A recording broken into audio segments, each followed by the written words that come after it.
Call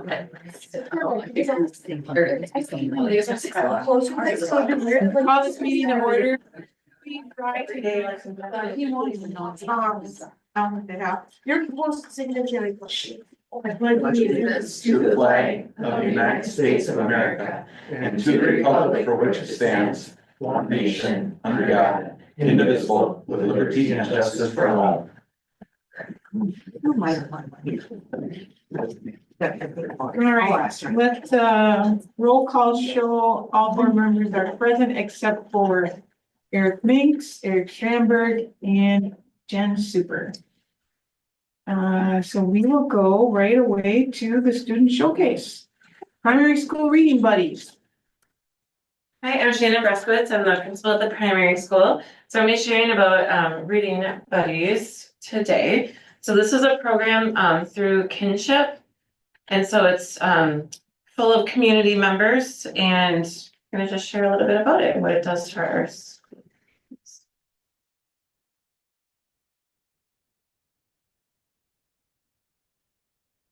So Mrs. Lindell is a second grade teacher at the primary school, and Reading Buddies has been going on at the primary school since 2002.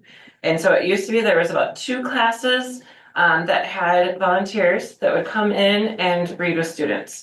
So at one point there was a first grade and a second grade class every year. So what Reading Buddies is it's a group of volunteers that come in twice a month. And they come to the classrooms and they read with the same child, same student each time they come in. So they build connections and relationships with their students. So she said at one point there were 50 volunteers. Now there's 22 volunteers that regularly come in. And some of them have been doing this for quite a long time. And there's a variety of people. There are like 8 people that still hold full-time jobs and then do this as a volunteer thing on the side. But a lot of the people are retired, and so they have that flexibility. One of them is a retired teacher from the primary school, so now she's still working with students and likes that. So I just have a couple of quotes about why they do it and what they enjoy about it. Mrs. Lindell says, "I know how much the kids love it, and she wants kids to love to read." So it's just that connection, and you'll see a little video. I don't have any students here, but I do have a video of the students sharing what they like about Reading Buddies. Rich Prescott is someone that's been doing this for quite a long time, and he looks forward to the opportunity to be paired with a student and build that relationship every year. So he's one of the longer volunteers. And then Amy Bush is a retired teacher, and now she is doing Reading Buddies. And she says choosing a book of interest and reading out loud to an adult who over time becomes a close companion results in a truly special bond. And they also come in and have lunch with the students, and it's just really fun to watch those connections. So now I'll share the video from the students because that's fun to see what they have to say. So this is in Mrs. Lindell's classroom.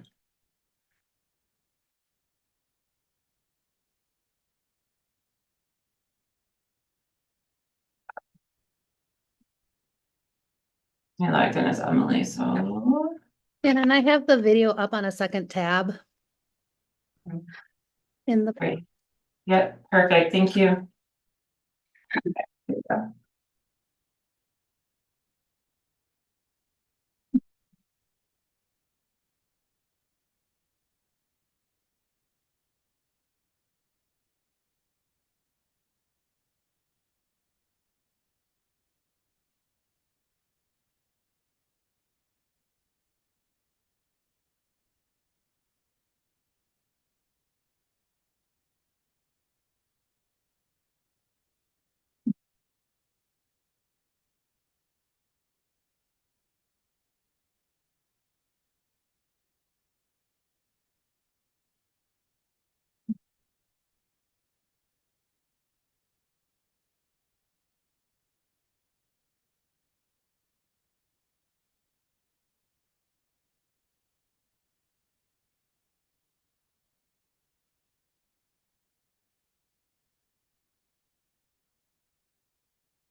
Wow, they did good. That was like They 2 did really takes. good. Yeah, like we just did it and I didn't have to edit or do anything, like they just did it, so. That was good. Yeah, Mrs. Lindell is really, really good. She's a really good teacher. And I just have a couple of pictures to share. So this are all the volunteers. So that's Mrs. Lindell, there on the left. And I think sometimes if there's not a reading buddy that's able to come in, then she is reading with students. So in this case, she has 3. But you'll see that most of the students, like this person does have 2 students. I think it depends on, they try to fill in for each other. So every student has somebody to read with. So they use that whole area, like in the 2nd grade wing, they're all over in the hallways and the different seating throughout. Some are in the classrooms, so you can see they're all over.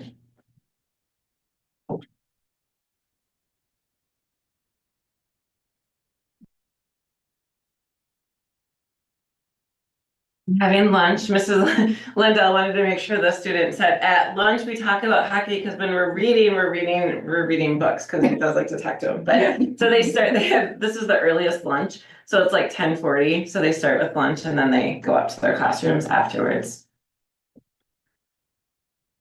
Right, those are all of my pictures. Do you have any questions about reading buddies? This is a really special program. It's one of my favorite things every year when they always invite me to their end of the year party and they have a big pizza party and a great celebration, strong relationships and bonds that some of our adults keep with our children for many years. It's one thing that I know that Mrs. Lindell has mentioned a time or two that, she at some point in time may want to retire. And I think that's something that we just need to keep her legacy in working with us alive. And we need to start talking to other people that want to kind of take on a leadership role to continue this great program. Does she organize it for all of the 2nd grade? Just her class. Oh, just her class. Yeah.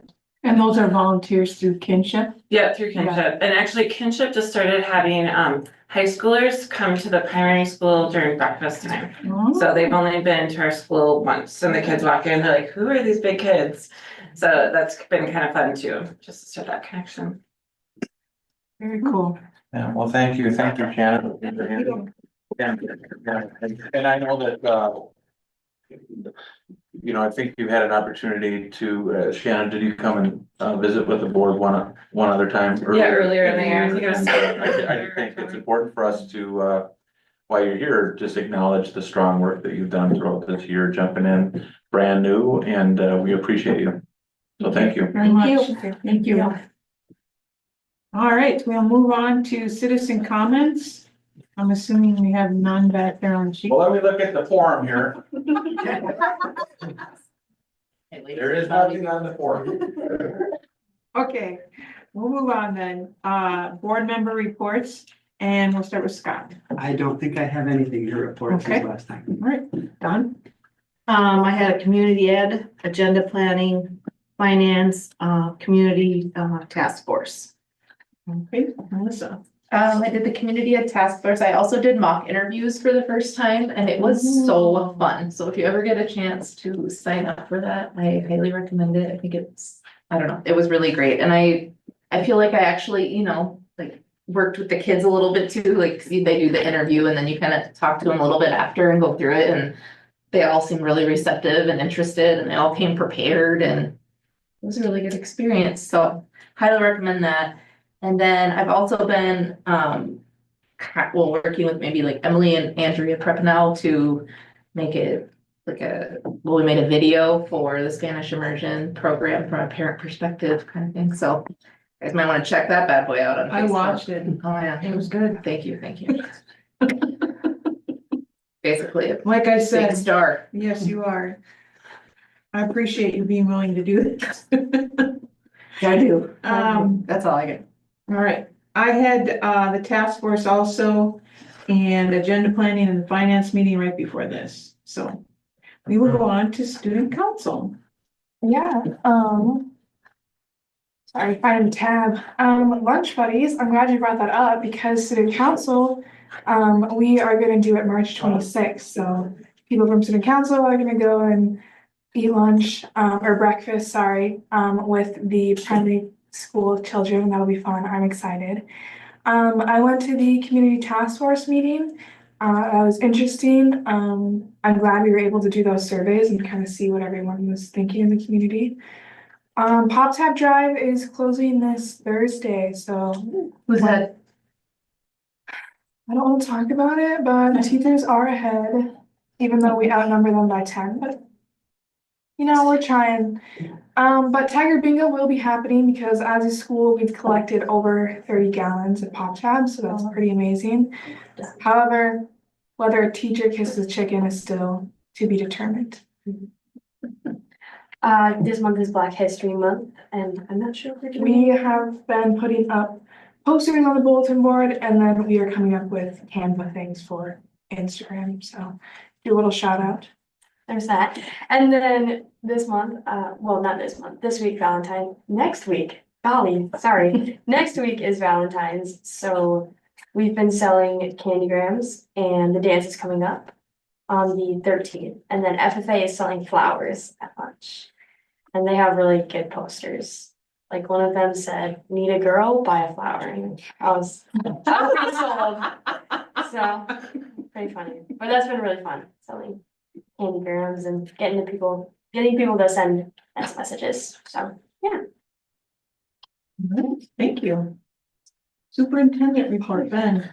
All right, out of respect for everyone's time, I'm gonna keep my remarks short. We got a long agenda. A couple things I would just want to make commentary on is, we are, embarking on some upgrades to our website, so that's a pretty huge project that, you know, we haven't talked to you much about that, but there are some ADA compliance issues that we need to work on.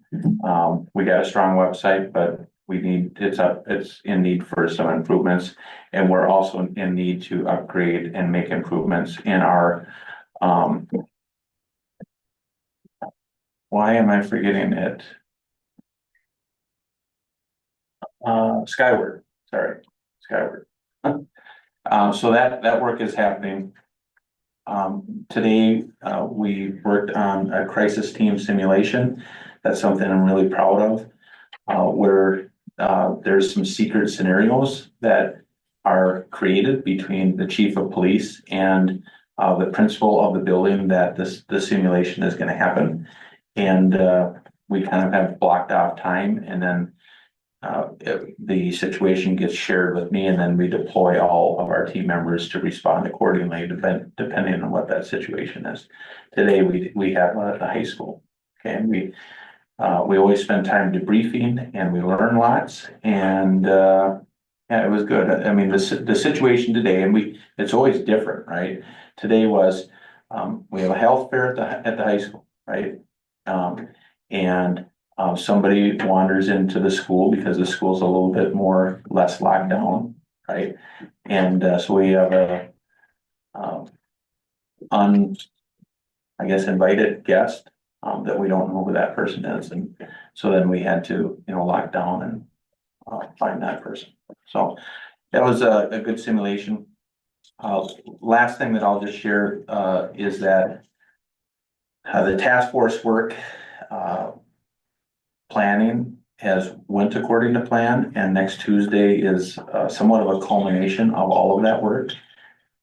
We will be sharing some of the information that we talked about tonight with our operating budget, and then the group will really start working to come up with some recommendations. I don't believe that they'll finalize anything at next meeting, but we're going to start moving in that direction. So with that, I'll end my remarks and answer any questions that you have. Anybody have any questions for Ben? Thanks. All right, we will move on to approve the agenda. Is there a motion to approve the agenda as presented? So moved.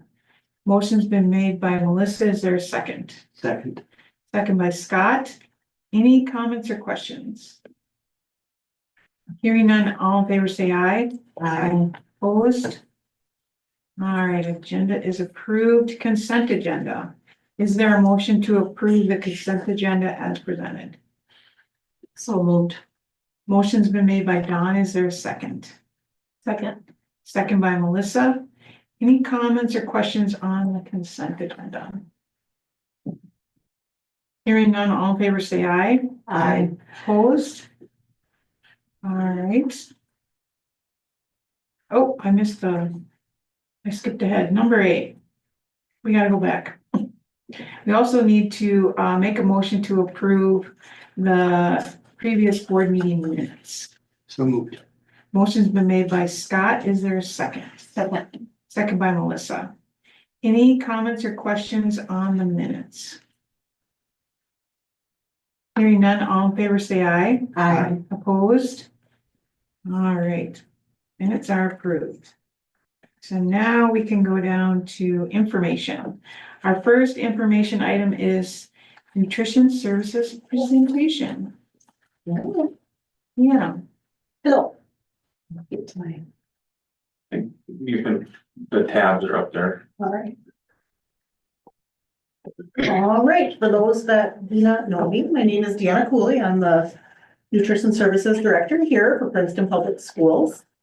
So we'll just get to, does the mouse work or just click on anywhere to get it to? Yeah, you can even hit the space bar. Alright. That looks true. All right, so this is just a little information presentation to, I guess, explain what makes a meal. It's a brief introduction. It's very complex, but there's a lot of requirements for what we have to put on the breakfast trays and lunch trays for the day, so. Lunch basics, we're required to offer all 5 what we would call components. You obviously probably at home, call them food groups or whatever you name it. But we're required to offer all 5, so it's meat or meat alternates.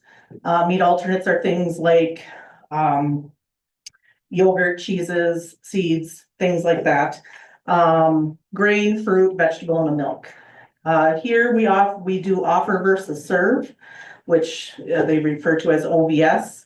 So students can choose to take 3 out of the 5 components to make a meal. But one of the items must be a fruit or vegetable on the tray at lunchtime. Digging a little deeper, the school meal pattern is very, very complex, and I don't want to bore you too much. But there's different requirements for each grade group. Each component or food item has requirements. It's run by the US government, so obviously nothing is easy, as we all know, when it comes to that. So the USDA is what sets our rules and requirements, and we're expected to follow them. Skipped. How do I go back? Well, I wonder if you just use the arrows maybe? yep. All right. This way. So just a couple of the rules, they set up grade groups. So the grouping goes from K5, 6, 8, and 9 through 12. And then every group has different daily and minimum and maximums as far as what we can do for meat alternates, what we can do for grains, sodium, fats, all that kind of stuff. Calorie counts, that's another one that we have to watch as well. So you have those for daily and weekly? Actually, one more little thing. Why are they doing calories? Yeah, why are they doing calories? Doesn't it seem Go to the next one. No, they're strange that they're doing calories for children? Maybe so they get it up. I mean, it's the USDA, I don't know, It's been in place for quite a while. over, 10+ years it's been in place. They call it the shortened version is called the HUFCA Act, Healthy Hunger Free Kids Act. I think it's gotta be safe. So most people, when they look at the plate, the majority of the plate, tends to be meats and grains in American diets, right? And I think as Americans, we're used to much larger portions than what, we are technically supposed to get. So I would say, this kind of seems to be the most part of confusion or the most questions I get, or like high school kids, why can't we get more? I do have a little show and tell. We can pass it around. I would recommend not opening it because it was made yesterday. But the tenders there, it's 2 tenders, that's a 2 meat, because I'm required at the high school to do 2 meats and 2 grains every day at the high school. That is the standard. So that is a 2-ounce portion of chicken strips, and that is actually a 3-ounce portion. We're giving actually more taco meat than we're supposed to in there.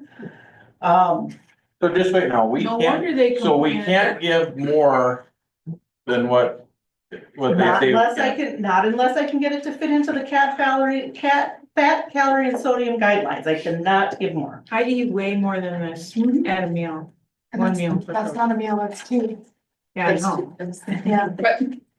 So. That's Can we do this as a community presentation? Sorry. I know you have to follow rules, but. Been there, done that.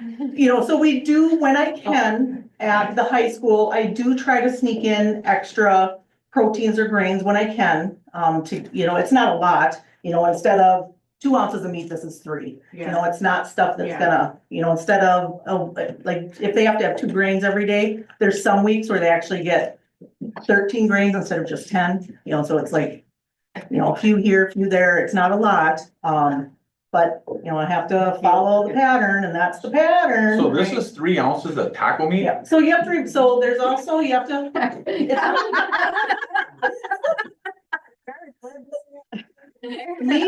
Meats are by weight, not volume, and you also have to take into account with things like hamburger, I have to take the shrink in, so it's not just 2 ounces with sloppy joes. You have to take in the other things in the meat. So technically sloppy joes, an actual 2 ounce portion size per their meat requirement is 3 ounce weight because of the extra barbecue sauce and ketchup and all the other things that are in that ingredient. Cover a bun?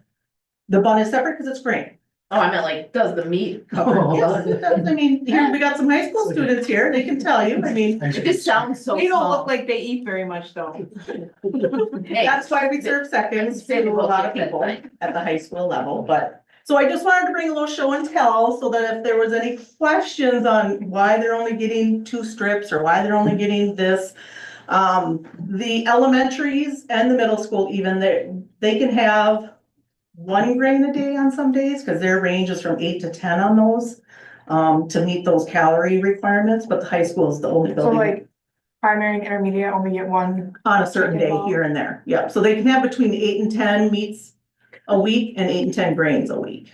So 1 day or 2 days out of the week, I can just serve a And this 1 is ounce. like on a state level that this is required. On the USDA federal. Oh, that's nice. Yes, yes. Yeah, So, and this has been in place for a long time. yeah, so there's the samples of that. So if you have any questions, that's why. And then also we have the sides, so vegetables, we have to offer a minimum of 1 cup daily to everybody. But there have to be assorted, different varying colors that I have to provide every week, and that's on the next slide. But then we also obviously have our fruits, minimum of 1 cup offered daily. Milk, we have to have 8 ounces offered with each meal. And then, like I said, there's sodium, calories, and fats that there's maximums that we have to stay under for the weekly menus. Here at Princeton Public Schools, we do offer unlimited fruits and vegetables. You can take as many as you want on a tray, and you are never charged extra for those if that's what I you would will like say, to they do. do a very good job on Yeah. letting us get fruit and vegetables. That's and- good. So thank you for that. You are welcome, and I actually had the pleasure of working at the high school today. I don't know if you saw me at the head cashier stand there. But the amount of fruits and vegetables on the students' trays is truly astonishing, but I believe this year's seniors might have been the kindergartners when the new regulations Oh. came into effect. So this year's seniors should know no different than having to have a fruit or vegetable on your tray. Mhm. They still come through and try to get by, and we'll put something on their tray so they can't get by us, but they do know, they should know. I want that job. Yeah, and it has to be on there, it's not considered reimbursable. So you want a free lunch? Yeah, yeah. I And do then, appreciate at the high school, like someday, and, well, I don't know if this is okay or not, but like people that aren't gonna eat their apple, for example, like they can put their apple like on a table, and people can come take as many apples as they want, or you know what, or Oh, that's milk, good. or some of that stuff. yeah, the elementaries, they call them buddy buckets. And they do take the leftovers to the help office, for the kids that come down, and a lot of times it's just because they're hungry. They're hungry. and eat a little snack, Or and then if they forget don't their use it. snack in class, they can go grab something from the Oh. And then bike. if they don't use everything, then the Tiger Club helps use up some of the stuff as well, so. At the elementaries is where we see the most waste, obviously, Yeah. it's hard, their eyes are bigger than their stomachs, Yeah. and. So we try to limit, as the kids kind of, we'll see on one of the slides, as the kids. We don't have as many choices at the elementary level, because the more choices you have, the more waste which just goes in the trash can, so. Can we do this? Here's just a very bland, boring slide that shows you all the different, color groupings and everything that I have to meet every week as far as the vegetables that I can choose from. It's from, you name it, collard greens to snow peas to corn, chickpeas, all sorts of fun stuff, but they're categorized by color, and as you will notice, something even like a cucumber, we think of it as a green vegetable, it's not, it's considered an other.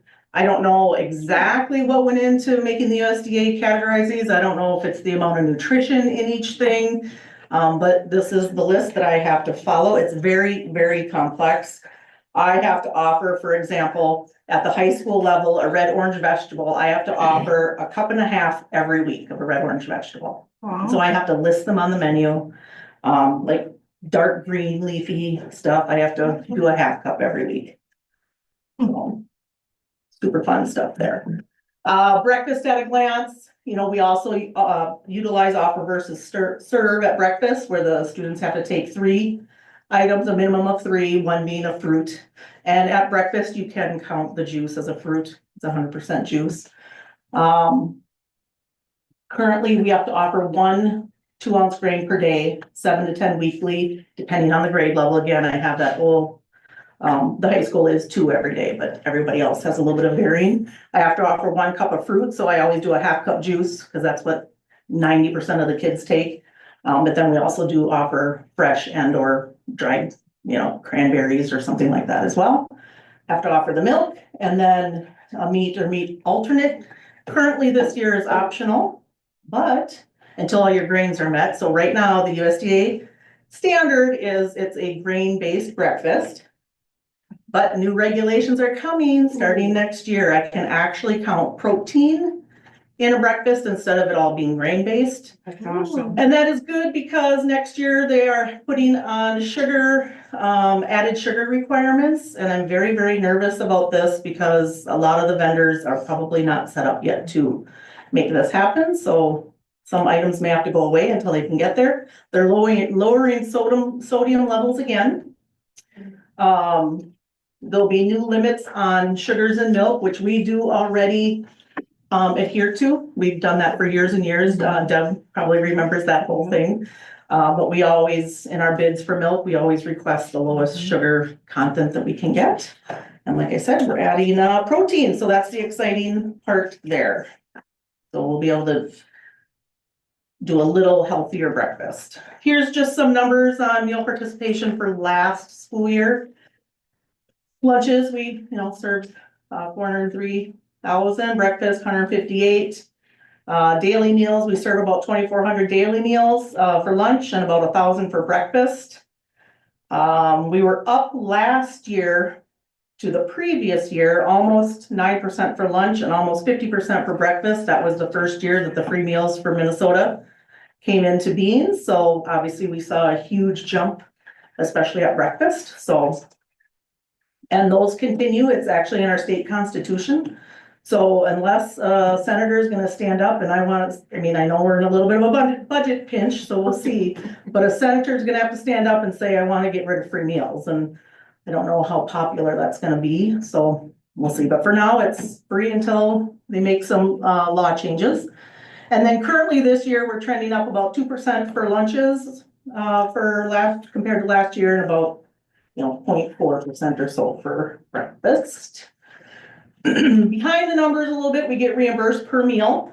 So I don't get a set amount from the state, like districts do for their Fund 1. Fund 2 is solely based on participation.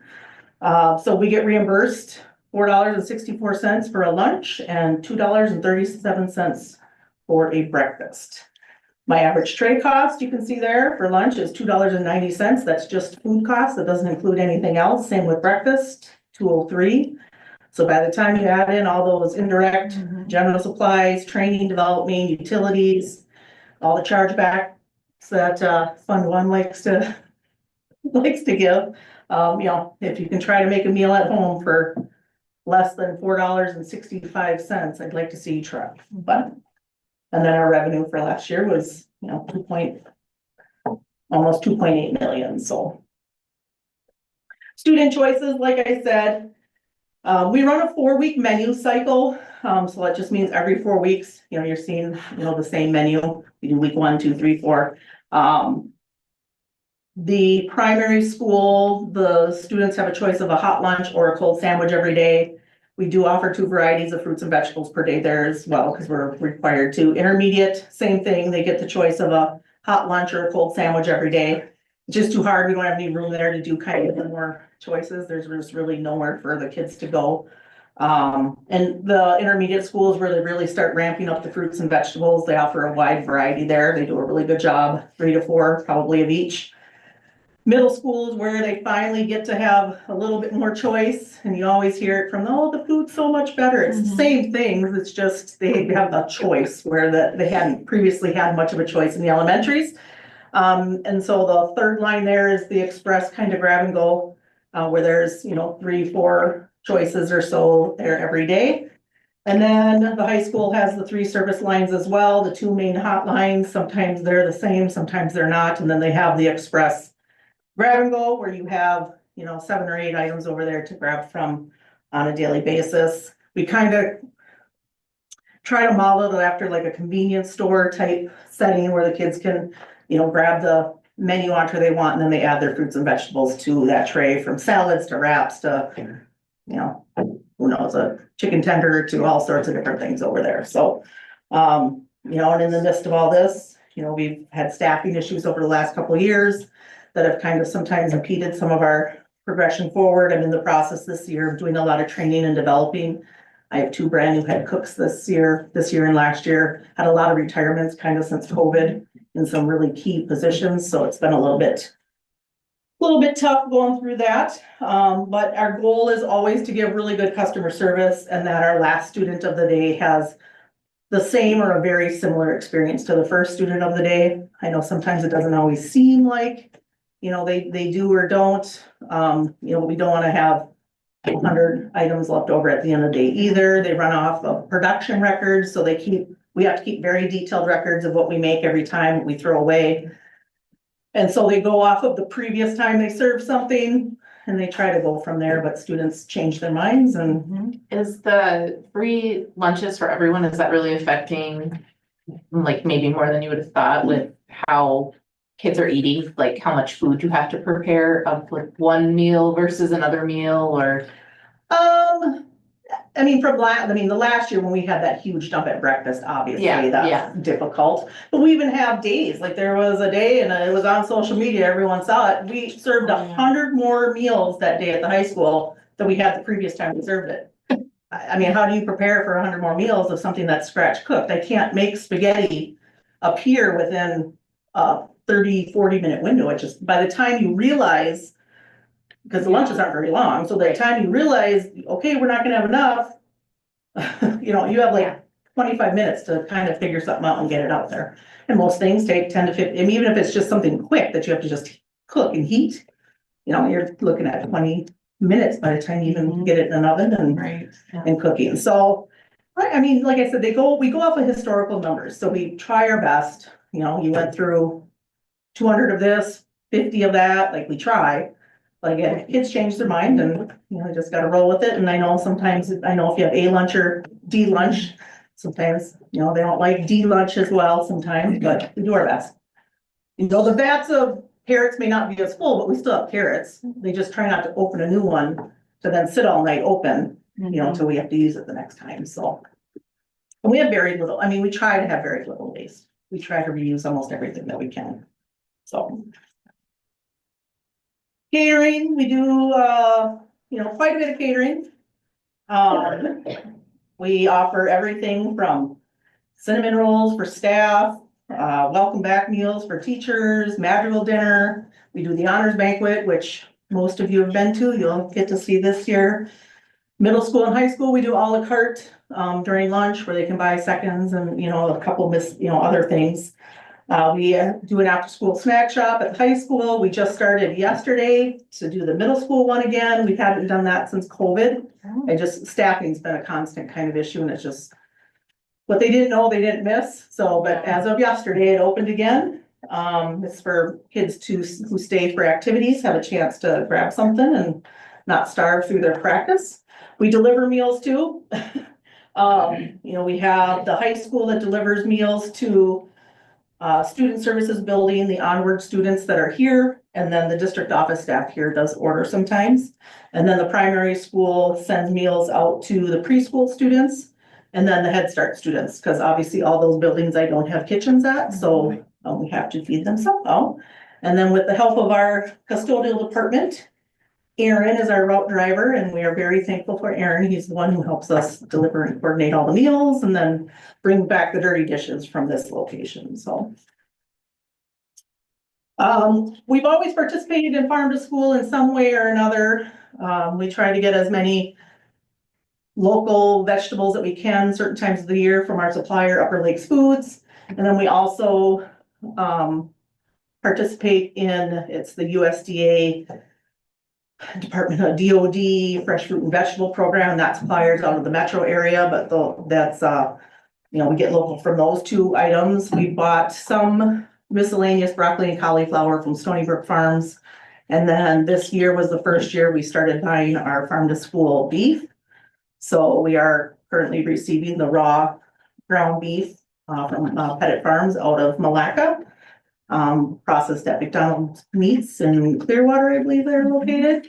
So that's going well. We go through I just placed an order today, 700 pounds of raw ground beef a month. So 7 or 8, something like that. We also run a summer meal program. We started serving this June of 2014. So we have been doing that for 10 years. We've moved kind of from building to building at times because there's parameters around how buildings qualify. But this coming summer, it will be at the primary school again. Last summer, we were open for 51 days. We served, almost 4,000 breakfasts and just over 9,000 lunches. Tiger Club is our main kind of bread and butter that keeps that program, open and running. Since COVID, we haven't had as much public. I don't know I have no answer for why the numbers kind of dropped after COVID, but we don't get as much public as we used to. And then I provided summer employment for 10 staff members this last summer. Obviously, we're always looking for something new. We have new ovens at the high school that were installed over Christmas break. So a little bit of a learning curve coming back on July 3 to brand new ovens and no other way to cook anything. So you got to figure it out. But we never sit still. We're always looking for something, new menu items. I just actually did a beef tips and gravy recipe last week that we're going to be running in March at the high school with our farm to school beef. I got some beef tips. Like I said, we have new staff, head cooks working on developing training, cross-training people a lot this year. And obviously dreaming of better facilities that will allow for better scratch cooking. For those of you who don't know or haven't seen, this footprint is actually larger than our high school kitchen, including our walk-in cooler and freezer. If you have not been in that kitchen, it is very tiny. So we would love to have some more room, but we'll see what the voters say on that. We serve about 800 students a day or so out of the high school. And the intermediate school could use a little love too. Especially their lunchroom. I mean, our kitchen's small, but the lunchroom is extremely small there. We have a lot of requirements, audits, inspections, there's local, there's state, we have daily paperwork we have to do. From production records to temperature sheets to you name it, we're licensed through the state for food safety handling. And then we're also required with the HUFCA Act that went in, 10 years ago that my staff are required to have so many hours of training every year. I have to log it and I have to track it. We just got done with a state audit that we have every 5 years, and she looks at everything in detail from, like what kind of chicken tender I'm serving and what it credits as, and I have to have the statement saying what it credits as, to what people are training, to our free and reduced applications. I mean, they look at every aspect, so they were just here and we had some things, but nothing, it was all like I had to post a couple posters, just kind of small stuff, but we did pretty well on that. And then the staff, obviously, can't do any of this without the hardworking men and women. I do have 3 lunch dudes, we like to call them, working for us, so it's not just ladies. But yeah, the staff love what they do, and they're the most caring and nurturing people you're ever gonna find. They're in it because they like to take care of people. And thank you. Hopefully that wasn't too long. Anybody have any questions that I haven't answered? I know it's kind of a lot, but. No questions, but thank you for everything you do. I don't think thank people you. realize how much goes into doing this. It's not just, Very complicated. oh, we have money, here's our budget, let's go buy food. There's a lot to go into Thank it, you. so thank you. We try hard.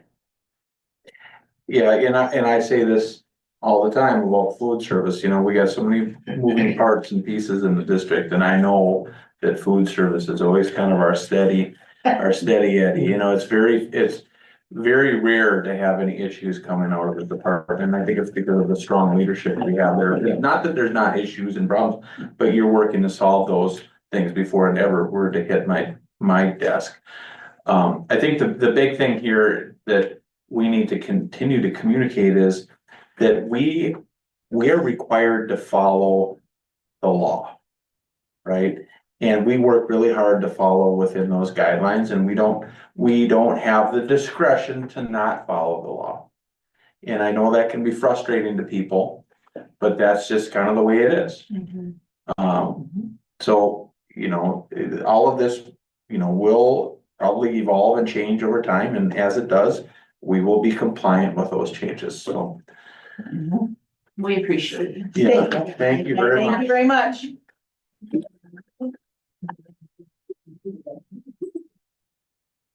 All right, we will move on to Princeton Online. Becca. We've got all kinds of presentations. Yeah, we do. tonight. Let's see, you must be here. There we go. Okay, all right. Well, thanks so much for having me and being able to give you guys a little bit of update on what's been happening with Princeton Online. Just as a, there we go. Just as a reminder about our mission and vision and motto, you know, that's just the districts there. The one thing that we are focusing with our programming is that effective relationships again.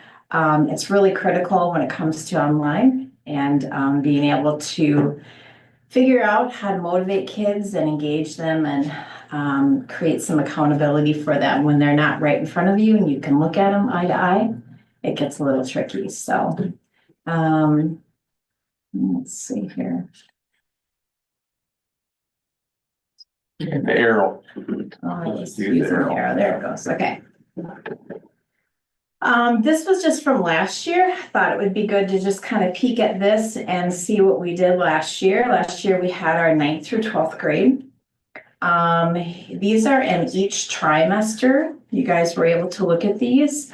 And look at our out of district here for our full-time versus our part-time. Our total at the end was 187 students.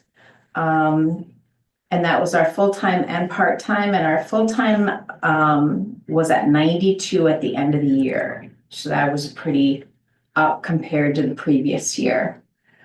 We really focused on our live sessions last year and then marketing of our program, and which we're going to see what's happened with that marketing from last year.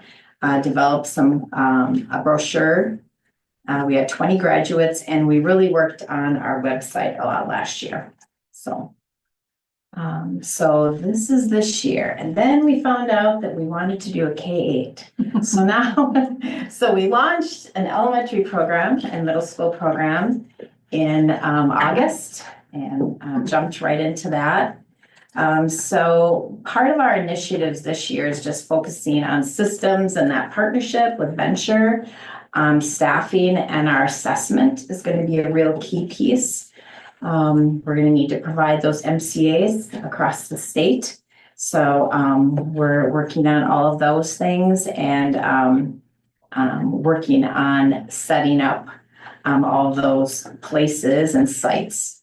For our 9-12 program, just those interventions and passing rate is something that we're working on specifically.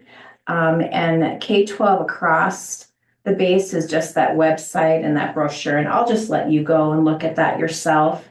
I just put a link there, so if you wanted to peek at that, you can do that, so.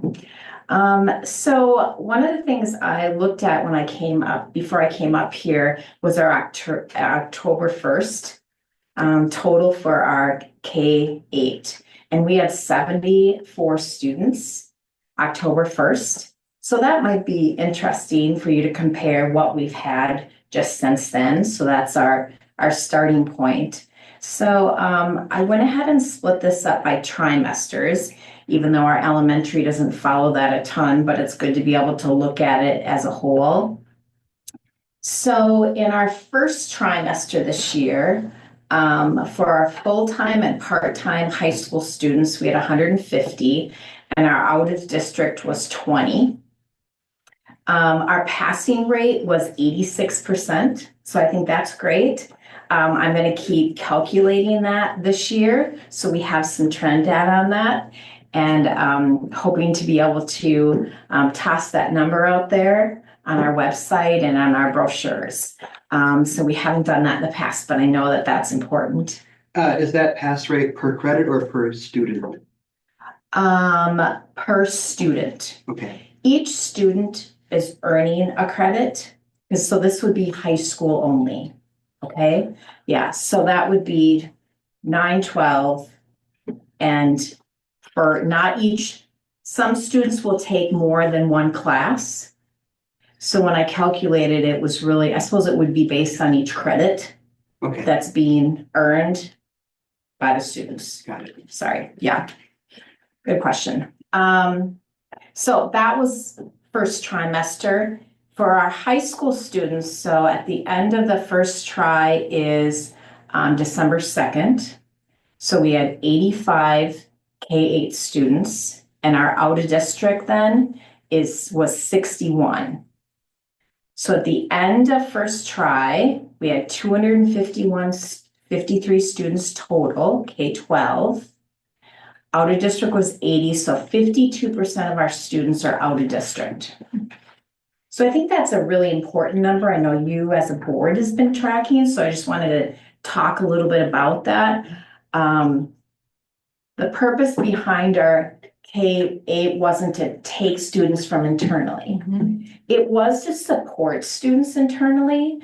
So the students that we have seen that have come online have been situations, health situations, emotional, mental health, physical health, students that were planning to go online. And so rather than to go to a different program, we wanted to provide that within ourselves. So I think our percentage shows that when you have 52% of your students that are from out of district that are coming in.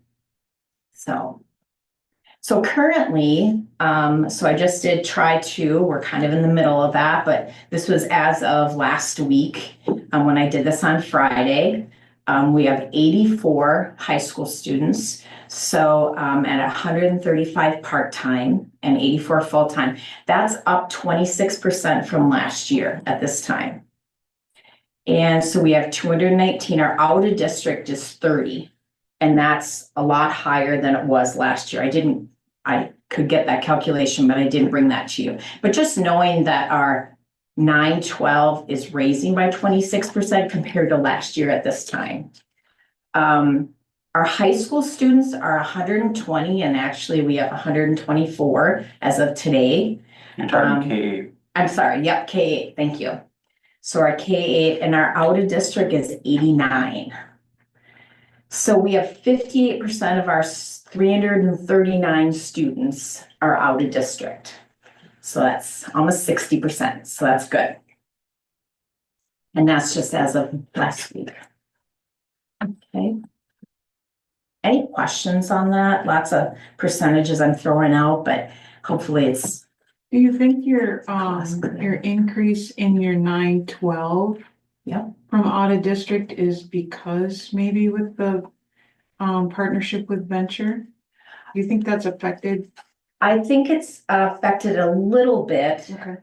I think we'll see it more next year because some of our families, we have a couple families that, like someone just joined this week that came in through Venture, has a elementary kiddo and that has a high school student.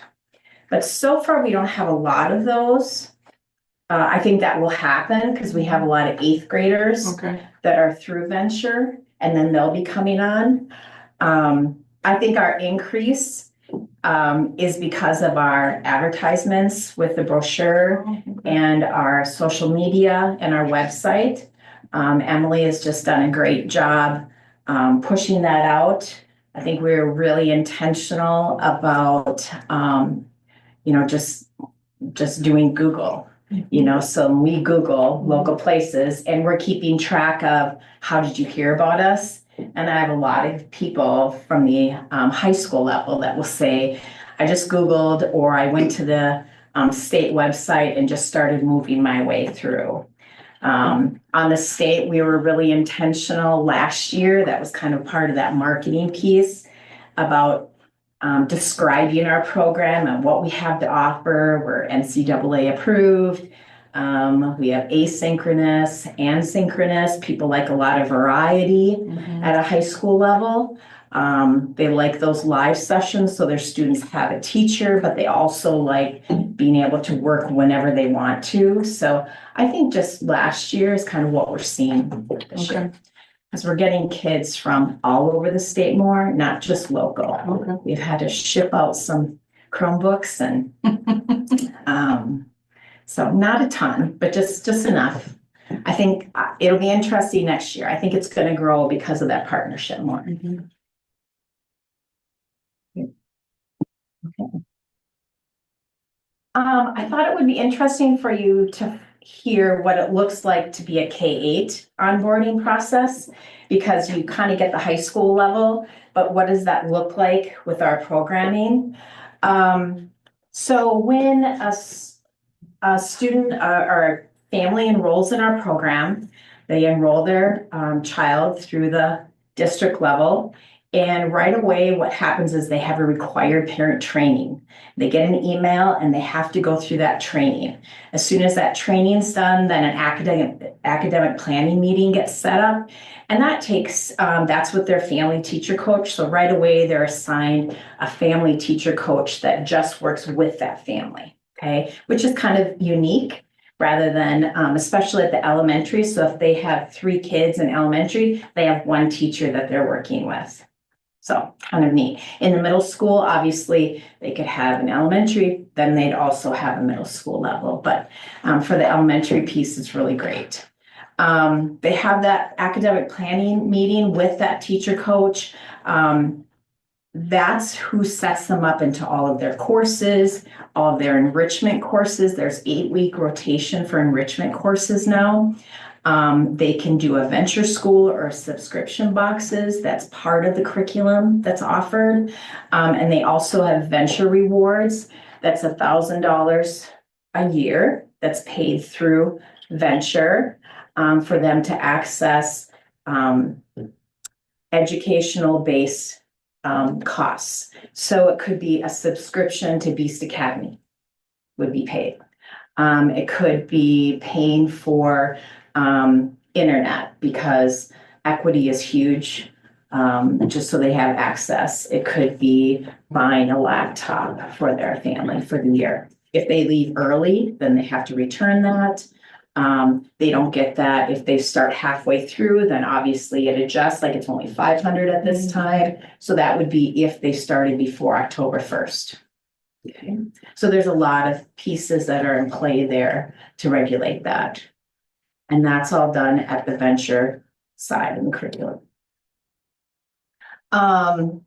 After they do the academic planning meeting, then they are set up with their asynchronous weekly learning labs. And the learning, go ahead, what did you say? Okay, sorry, I thought you said something. The asynchronous learning lab, so in each subject, they go through this learning lab for the week, and then they have to show proficiency, and they have lots of choices.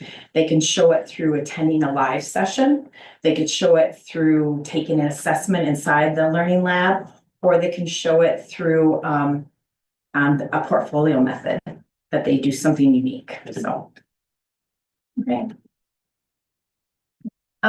Last thing is, instead of bringing someone with me, I was gonna have Katie Finlay come with me, but she wasn't able to make it tonight. She actually is a teacher in our program, and she has 5 students enrolled in our program, 5 of her own children enrolled. And so, yeah, so it's fun. And so I just asked her, you know, why you chose Princeton Online. Why has it been a positive educational option? And I'm just going to read it for you. She just sent it to me. We are very happy to be a part of POM. We love the enrichment options that being at POM has offered us. The teachers are wonderful. My kids love the live sessions, and they love Venture School. We have a local Venture School here now that they opened up. We didn't have that started, but Venture kind of committed to that, and they followed through. So we have every Tuesday, they can drop their children off at 9 o'clock, I think is when it starts. It goes to 2. And then once a month, they have field trips. So, and they have hands-on activities, science, kinds of cool things. The other thing is, why have you chosen online education? That's always interesting. Like, why do you choose to do this? Because they had already been part of that. They're actually enrolled in Princeton. They're a Princeton resident.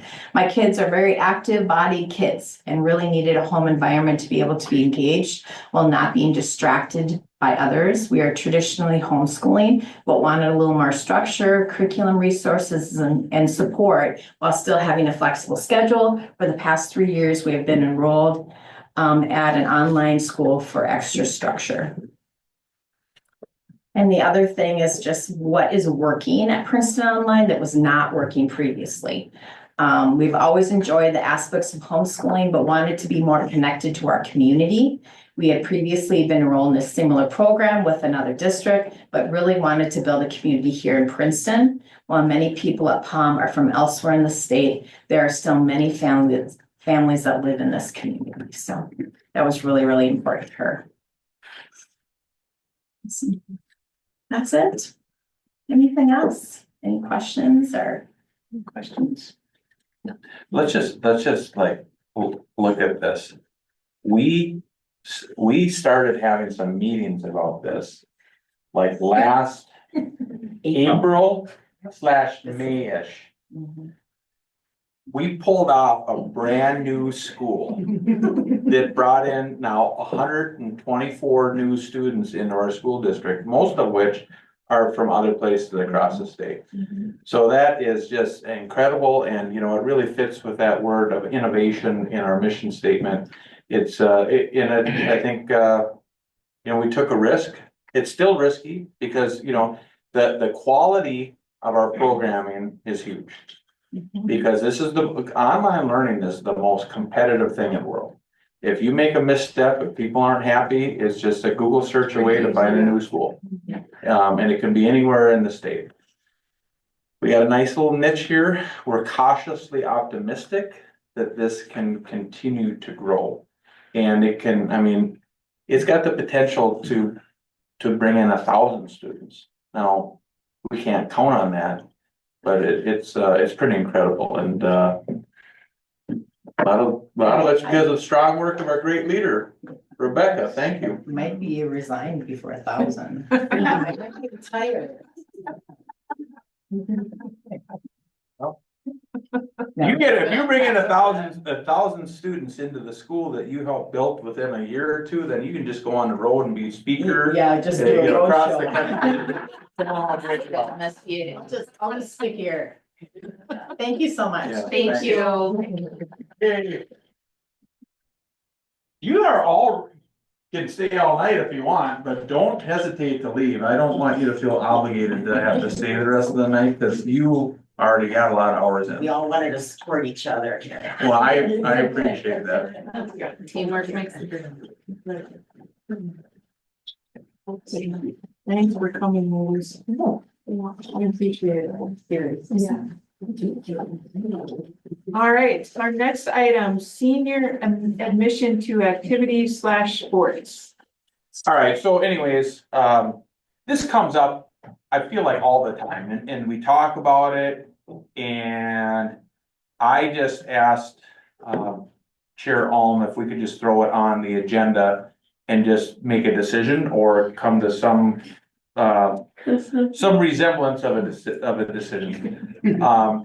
As you know, we already have existing where seniors in our community can come into the office, show their ID, and they can get a lifetime pass. We give it to them, okay? Now, not everybody does that, or knows about it, even when we try and promote that as much as possible. And we are aware that other districts in the Mississippi 8 Conference do allow all senior citizens in for free. And we hadn't gone in that direction, okay? We had the pass that was eligible for people that live within our district, but we didn't let others from out of district who are seniors in for free. Just because of the confusion always surrounding that issue, we thought that maybe it was time for us to move in the direction of just saying senior citizens, all senior citizens are free to events. Now, we were thinking, and this is debatable, but we were thinking 62 would be the age. And it would be for all school events. At this point in time, if that would exclude anything at the hockey arena, because there is some additional negotiating that we would have to do with the managers and owners of the hockey arena. We don't have complete control over that. So I'm not saying that couldn't happen in the future, but we don't have the authority to make that decision without that partnership with them. The other piece that I would share with you is that this would not be related to any kind of arts as it relates to like play productions and those kinds of things. This would only be for athletic events at our school. And, it would be Minnesota State High School League, Princeton Public School events. And this would be like the, youth basketball is having a tournament on the weekends, or robotics are having a tournament on the weekends, that is not included in this, right? Those people do those tournaments to make money, right? To support their programs. This is just for our school events. Varsity events are the only thing that people pay for. So I just thought, and let's just make a decision. And I think this is under information. If you're okay with it, if there isn't like a lot of resistance to this, my recommendation would be to have something on the next board agenda to be voted on. And then we would just publicize that senior citizens get in free to our events. I think that would be a great idea and great, like, advertising also, just for, maybe not you know what I'm saying? Like, hey, we'll let you come, Grandpa, to the whatever. Well, and they're seeing if they're going to away events, they're saying that they're getting in free at other schools in the Mississippi. Oh, yeah, so we don't really want to encourage them to go to just other people. But I mean, they know that other schools Yeah. are doing it and we aren't at this point. Yeah. Is that? Yeah, and I don't know that that's a common thing across the whole state. I think it's a common thing in our Mississippi 8 Conference. It's Mississippi 8, yeah. And yeah, we're one of the latest adopters of that. We always kind of fell back on the idea that our own residents can come in free to our events. Like we'll give anybody a lifetime pass. 65 and older. 62, right? Well, no, now This would it's be currently 62. 65 here. Yeah, well, we would be making that change. It'd be just blanket 62 or older. Show us your ID, you come in for free. you know, again, it seems kind of ironic that we're making this suggestion, given the fact that we're projecting again a $3 million deficit. In revenue, but I mean, we're not talking a lot of I was gonna say, it can't be, dollars. It is goodwill to our community and our senior citizens, and And it's it's, good for students. yeah, and it's thanking them for, you know, their support. There's a lot of reasons, right? I mean, there's a lot of reasons why senior citizens get in free to things or have get discounted on things. and we want them in our buildings, right? I mean, Yeah, that's kind of absolutely. what we talk about a lot. So I think that if the board were to vote on this and approve this, then, you know, I think we just need to do a good job of communicating that out, right? So people know, hey, if you wanna come to a game, you can come in for free. Otherwise, I think, what is it, $8 to get in? Yeah. Yeah, I mean, it's a lot of great entertainment and Are there any other groups that also get in free? Besides seniors at this point? Teachers. Students. Retired teachers, yeah. Students, like athletic students. anyone that's in any kind of a sport gets in free already. So like, let's say you play volleyball, you can go to the football games for free or the basketball, you get in for everything for free. I know students. We let a lot of people in for free, to be honest. We let a lot of people in for free. And athletics is, you know, if it's the money, you lose a lot of money on athletics. You don't, and the only way that you get revenue is for a small, you know, activity fee for the participants. And then, of course, we have the family cap on that, and then you get gates, you know, in terms of people purchasing tickets. But, you know, that doesn't even scratch the surface in terms of how much you spend to have those programs, right? The coaches, the transportation, the referees, you know, all of it. There's a lot of money. So anyways, my recommendation to the board is that we bring it to you next month, and I'd encourage you to consider to vote yes on that. But you're the board and you decide. Yeah. Yeah, you're in charge. You guys got any questions for Ben about it, or? It's pretty self-explanatory. We do need to pursue the hockey arena. That's mainly just for the They need to chair. jump on board. Yeah, I mean, I don't know, I don't know the complexities. And then also I think that, like with play productions and things like that, I think that there's some nuances with that too, Yeah. that, you know, we have to purchase the rights to these productions and these scripts, and there's a lot of legalities to that. So I don't really know that letting people in free to those things is an option.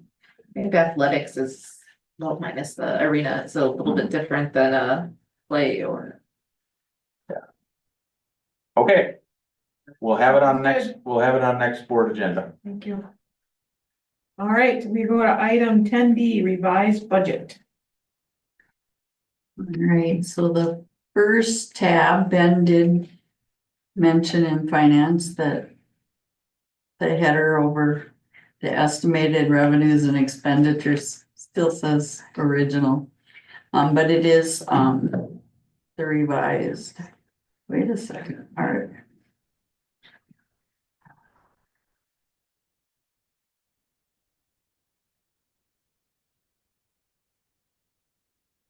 You guys don't have the same one. We have. This, so you want me to open that?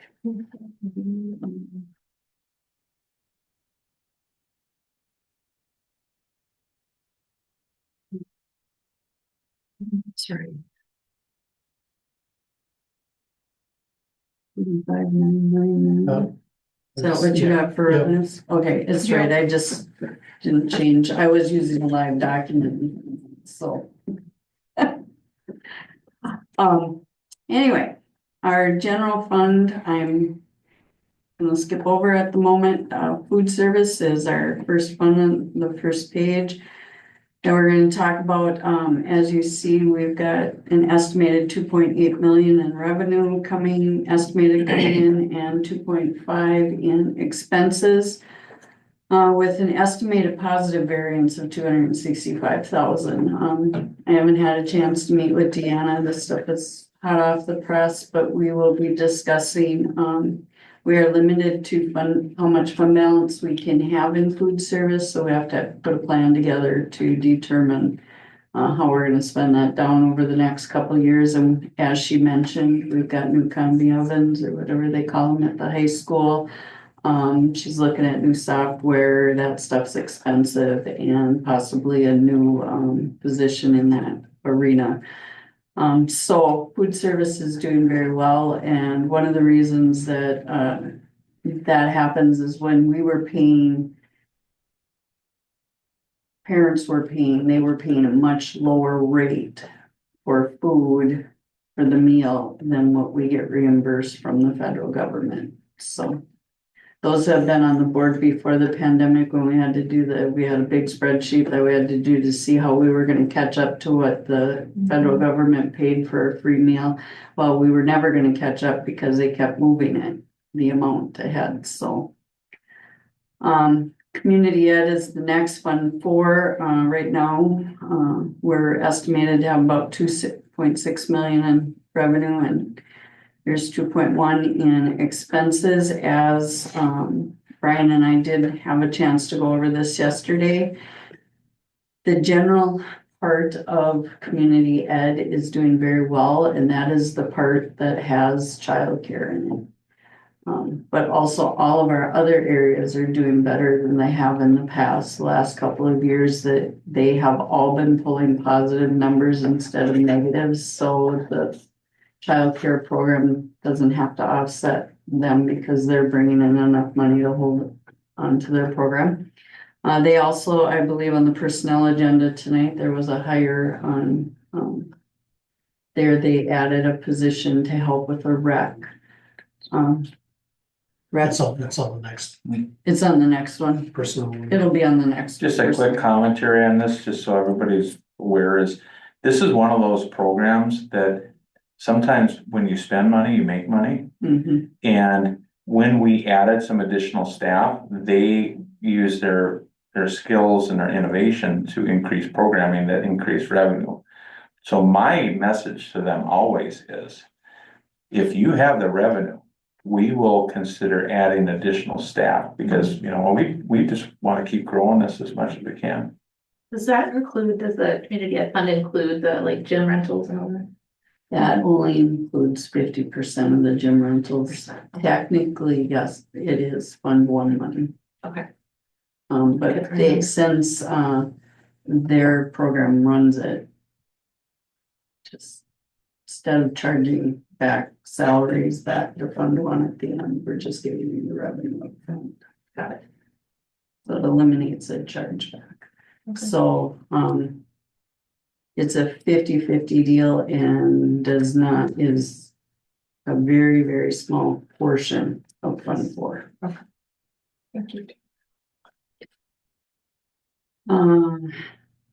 Let's see, preschool is doing well. They also have received some compensatory funds, so one of their teachers is now coded to Fund 1 because of that, because that money follows the program.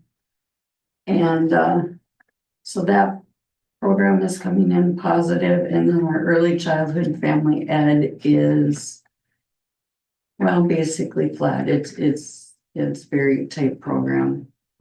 We're receiving enough revenue to offset our expenses right now, but it's not gaining ground by any means. So, but overall, Fund 4 is doing well.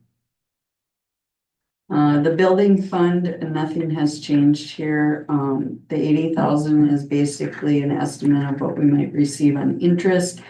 The 2.9 is an estimate of how much we might expend on our projects that are in Fund 6, and that all depends on how much falls in June, how much is in July and August, because of the different, we fall in the split of the year. And then debt service, our house payment. Our revenues are estimated to be 5.2 million and our payments are 5.3 with a variance of 56,000. That is because that little bit of variance, we have plenty of fund balance to pay that, so that was all good. So if you want to hit the next one, it should be the revised 25 general fund only.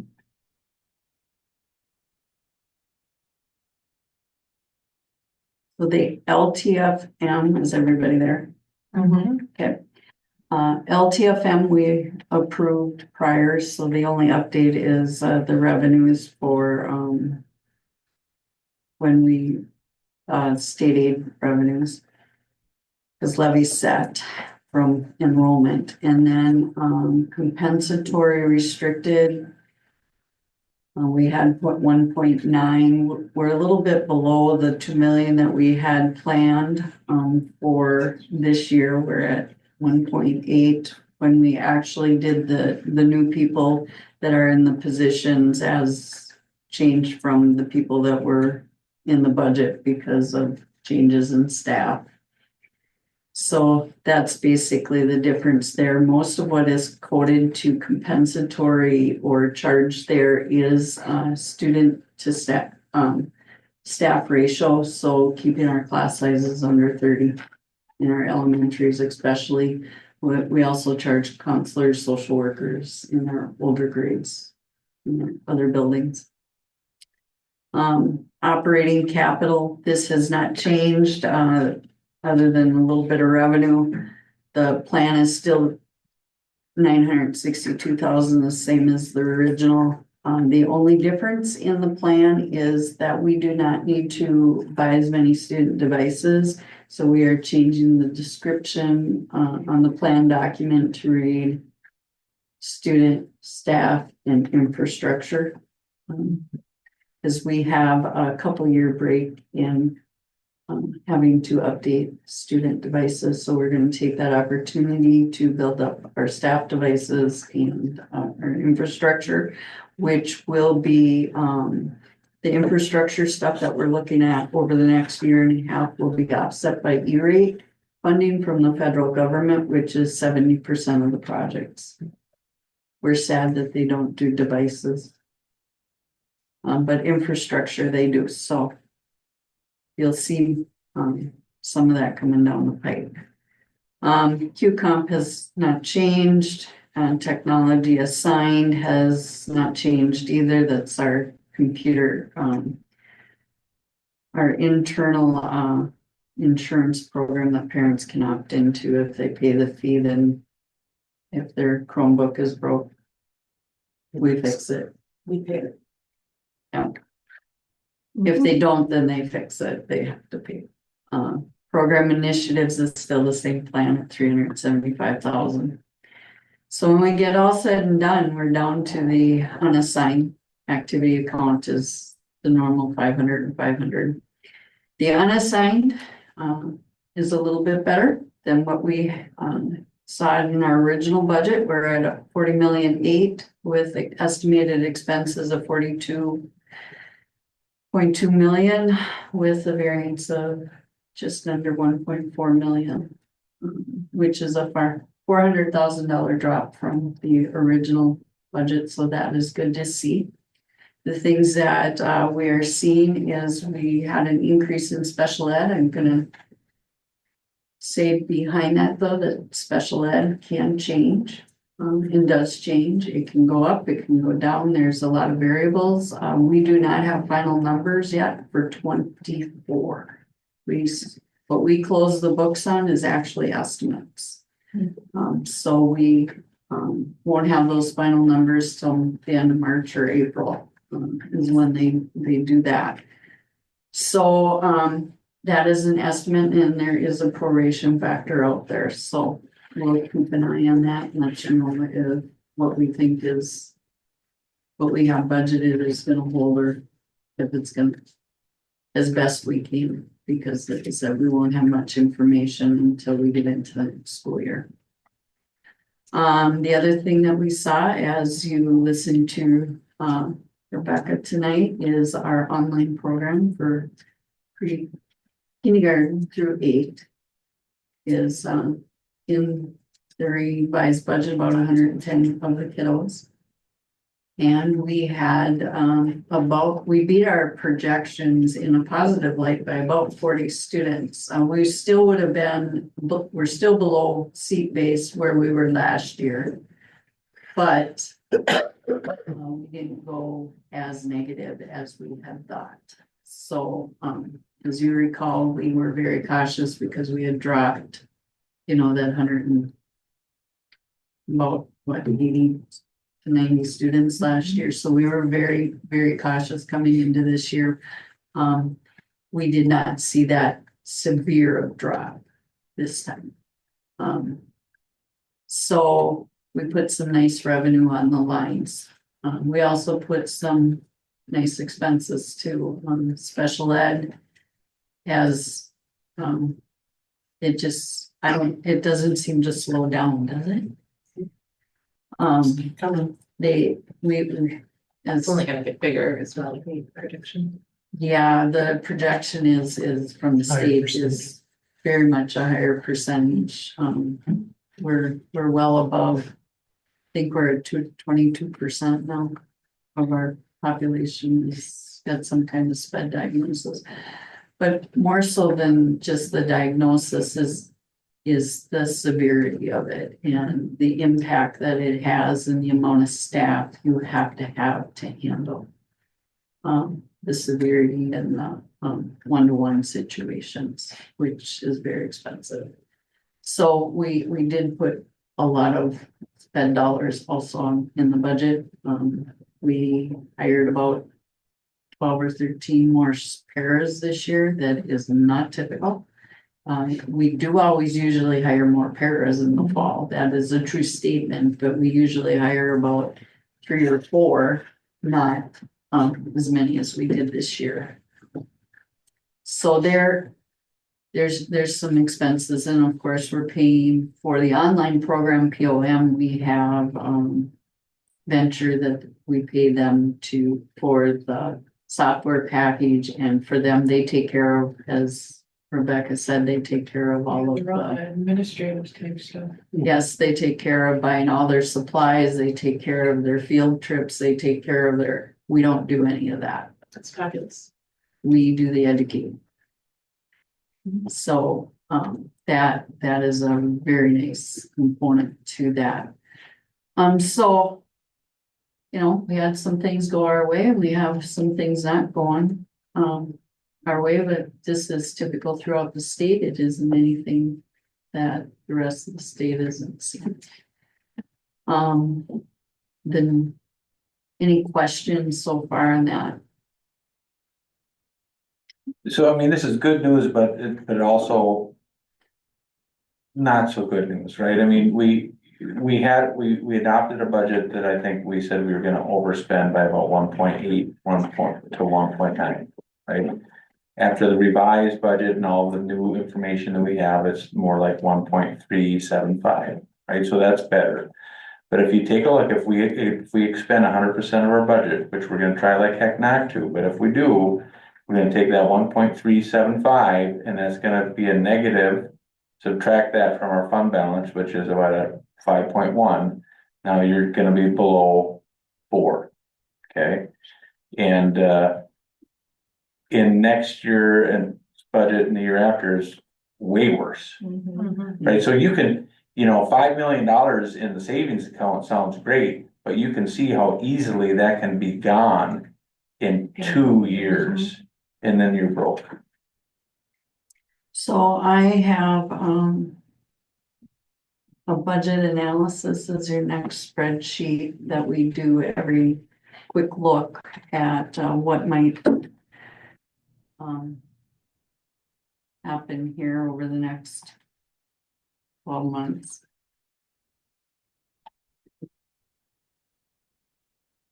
We only had 2 items. Now you gotta go to the It's the next, next it's the preliminary budget, something. Oh, Analysis for 26.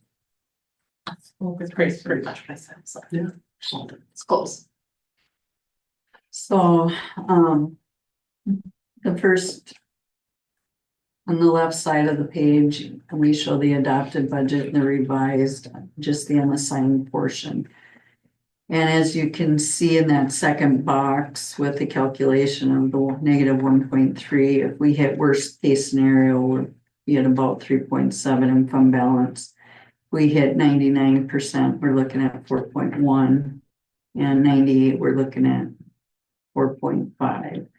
And typically we are in that 98% range. We don't care if we get more revenue or, because last year our fund balance, we hit the 98, a little bit better than 98, probably 97.5. But it was all the revenue side. Our expense side was well expended. So doesn't matter. We just use the expense side for the calculation. It's easier than doing both of them. So, we take that and we look at this in our 3 boxes to say, okay, what's going to happen here? Well, first of all, we got to determine, and tonight you're going to vote on an enrollment parameter and a state parameter. So I just took the 45 that Deb last time mentioned that finance was leaning toward, and we're looking at -335,000 right off the bat. If the state follows through with the previous legislation and gives us CPI right now, that CPI is estimated at between 2.4 and 2.7. So we'll take the lower of the 2 estimates, so that's about 610,000. And then special ed is going up, and so I think we're probably okay to put 300,000 on this line, assuming that what we've got on the budget currently is going to hold. So we could be up to close to 41.5 in revenue. But unfortunately, we have to go to this expense side. And before I move to that, though, I want you to look at the compensatory. We used to calculate that in the unassigned because we used to get way less compensatory and we spent it all. We would just have, minor money that we would have to set aside in the fund balance. Because each school, it's based on the school that earns the money, and some of them spent it. We had enough to expend it all, and some, we had a little left over. But now we got real, 1.9 million sitting there. So we pulled that into an actual reserve and are tracking it that way. We do have the numbers for compensatory for next year, and they are going down 360,000. So the good news is we do have fund balance in compensatory, so we will not have to move any of what we currently have there back into the unassigned. So just wanted to make you aware, because that pot of money, when I first came here, was quite large, and then that eroded away every year. It went down until the pandemic, and then it went up.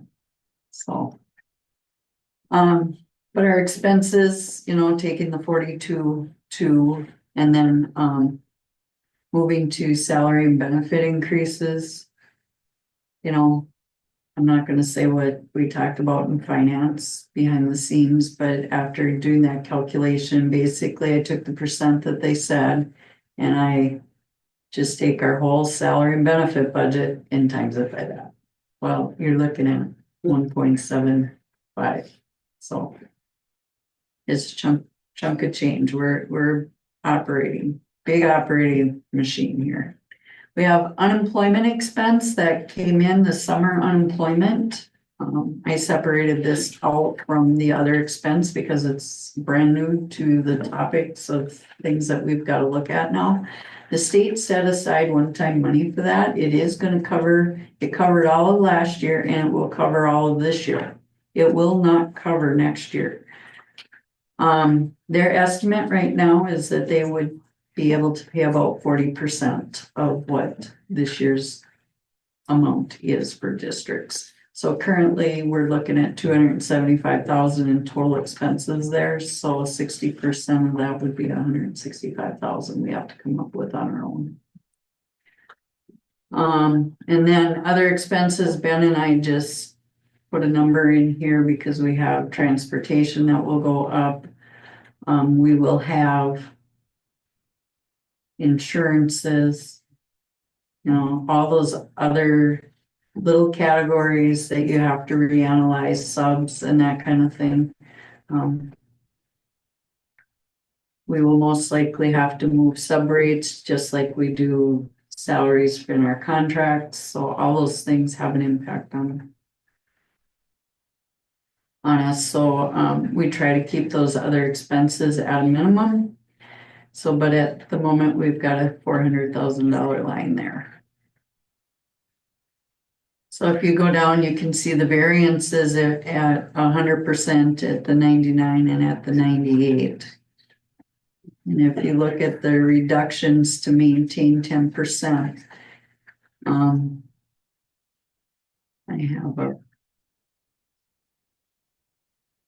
didn't change this back. So technically, our 10% would be 4.8 million because it's based on the total budget.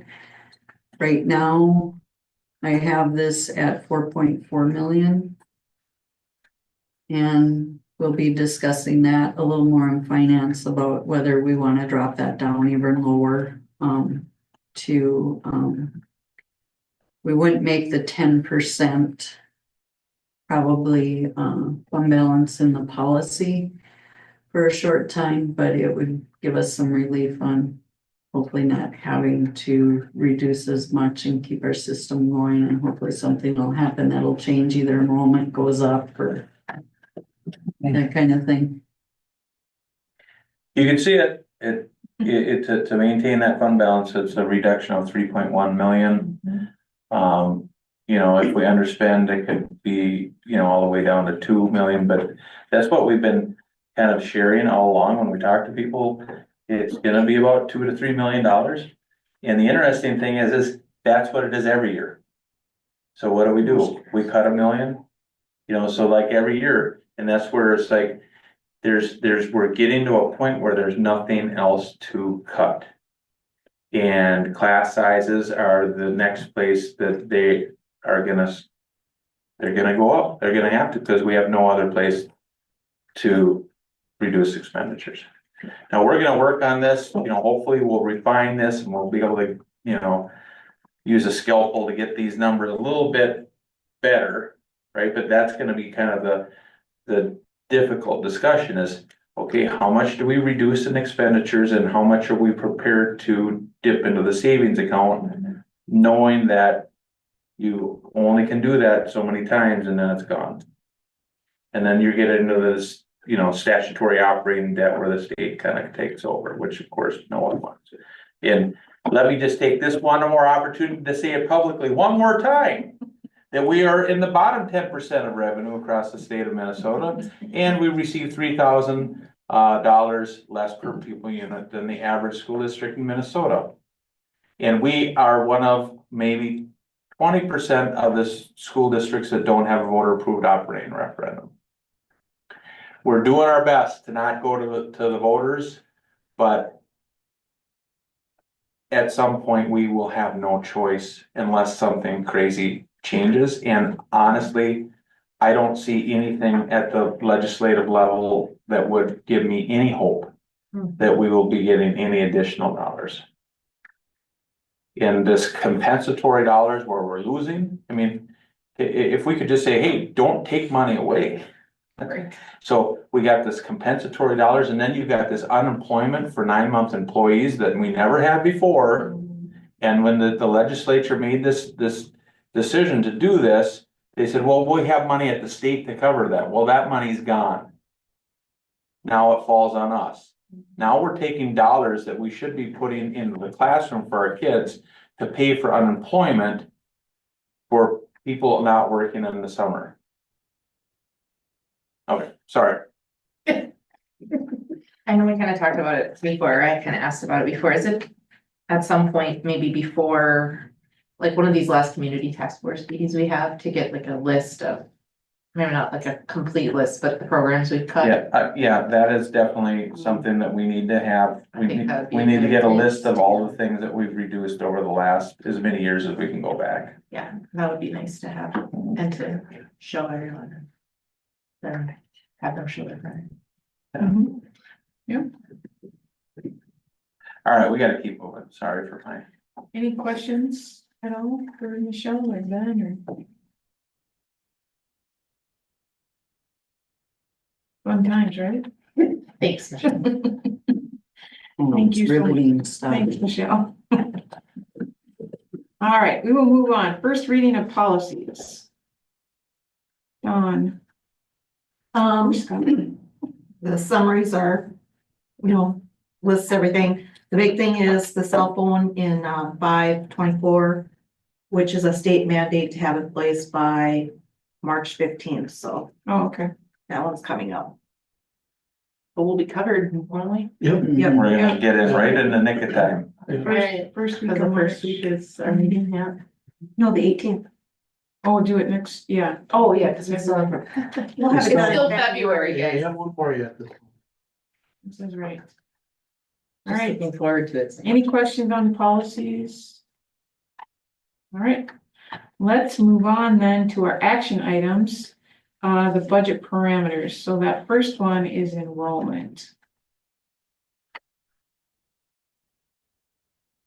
Yeah, I mean, we've talked about this a few times. The finance committee is recommending 45 less students after several different analysis. And again, this is always just our very best guess. Mhm. And we have to be somewhat conservative, but we can't be too conservative. So this is our best guess, and this is what we're asking the board to vote on. And this is what we'll base our budget on. And actually, that was reflected in what Michelle just went through with you. And it's the 3,101 Yep, negative would be 44. the Yeah. enrollment Yeah. total, yeah. All right, move to estimate the 2026 K-12 enrollment at 3,101. 3,101 students. All right, a motion's been made by Melissa. Is there a second? Second. Second by Don. Any comments or questions on that? All right, hearing none, all in favor, say aye. Aye. Opposed? All right. That is set. And then we go on to the state legislature. So, same thing Michelle's been talking about. This is what you just talked about in the last. 2.4 Yeah. is what the recommendation is. We don't see a lot of hope for anything more. Anything? Yeah, the only difference would be is if they truly stick with this inflationary mark, it could go up to like 2.7, 2.6, so yeah, that'd be great if that happened, but I mean, we can't count on that. We need to start building a budget, so we think we should use the more conservative number. I'll make the motion to accept the 2.4 as presented. Okay. Motion's been made by Don. Is there a second? Second. Second by Melissa. Any comments or questions? Hearing none, all in favor, say aye. Aye. Opposed? All right, that is set at 2.4. The last one is class sizes. Yeah, I'll just, make some commentary on this too. We're really just asking you to vote on that first. The first document where it's just plain and it's just says class size guidelines. And it has what it was prior. And then what we adopted last year. Honestly, there could be a very strong argument to increase those guidelines. Because we may have no choice but to. But for now, I think we would like to adopt them as presented and just know that we are gonna have to be at the very top end of those ranges. And we call them guidelines for a reason, because of course, there will be sometimes that will be over by one or two, right? And especially, you know, when you get into the high school, ranges, there's so many more nuances and complexities to that, because you might have one class that, you know, you have 14 or 15 students in it, right? Because you want to have a well-rounded, courses that you offer, but you might have some courses that you have 31, 32, or 33 in a class, right? So a lot of that's also based on just how you can schedule a building. So the recommendation at this point is to keep them the same as they were, Sweet of flesh. the 2024, 24, 25. 2025 is the Yep. same, yeah. So is there a motion, to approve the recommended class size ranges So as presented? Motion's been made by Scott, second by Melissa. Any comments or questions on those? Just one last comment is, you know, I know that Spanish immersion is always a question. That is just something that the biggest question always is, kindergarten enrollment. And it's just too early to tell. We are developing a communication to families that are prospective kindergarten families, asking them to have a sense of urgency and letting us know. And we want our kindergarten safari to happen, but by the end of March, we should have a good idea of where we're at. Whether we're gonna offer one or two sections. Too early to tell on that one. All right, any other comments? All right, we have a motion on the floor. All in favor, say aye. Aye. Opposed? All right, that is approved. We have no additions to the agenda. All our future meetings are listed there. We have quite a few. Invite all your friends and neighbors and relatives to And come Chloe, to the yeah. task force. Next Tuesday at 6 o'clock. High Yeah. school And media Chloe, center. we appreciate your coverage on that. Thank you. Yes. Thank you. I'll do another video for you. Oh, right. Yeah. We had a nice, I wouldn't say it's our best turnout with last meeting, but it was one of It our was best. good. Mhm. Yeah. It was very good. All right, is there a motion to adjourn? So moved. Second. Motion made by Don, seconded by Melissa. All in favor, say aye. Aye. Adjourn. Thanks, everybody.